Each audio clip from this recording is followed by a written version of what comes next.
వికారాబాద్ జిల్లా నవాబ్పేట్లో ఎమ్మెల్యే కాళ యాదయ్య పర్యటించారు. కేజీబీవీ పాఠశాలను ఎమ్మెల్యే సందర్శించారు. అక్కడి ఉపాధ్యాయులతో మాట్లాడి వారి సమస్యలను అడిగి తెలుసుకున్నారు. అనంతరం విద్యార్థులను కలిసి ఆరోగ్యం సమస్యల గురించి ఆరా తీశారు. ఈ కార్యక్రమంలో పలువురు అధికారులు పాల్గొన్నారు.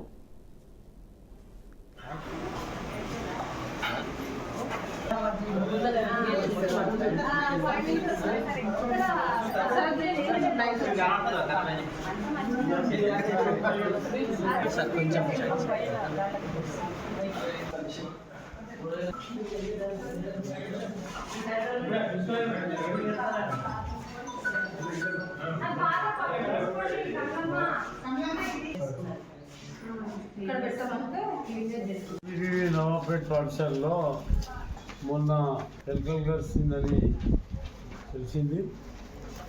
దానికి ఇక్కడ మౌలిక సదుపాయాలు సరిగ్గా లేకపోవడం, మరి అందులో శివరాత్రి సందర్భంగా తల్లిదండ్రులు వారి ఇంటికెళ్ళి కూడా పిల్లలకు పండ్లు స్వీట్స్ అవి రావడం కూడా దాంతో ఎలుకలు రావడం జరిగింది. ఏది ఏమైనా మౌలిక సదుపాయాల కోసం మళ్ళా 6 రూములు నిర్మాణం జరుగుతున్నాయి. త్వరలో అవన్నీ పూర్తయితే ఎలాంటి సమస్య కూడా ఉండదు. ఈ గతంలో కంటే ఇప్పుడు మెరుగైన సదుపాయాలు కల్పిస్తున్నాం. ఎప్పటికప్పుడు రోజు రోజుకు ఈ యొక్క పాఠశాల అభివృద్ధి కోసం మరి నిర్మాణంలో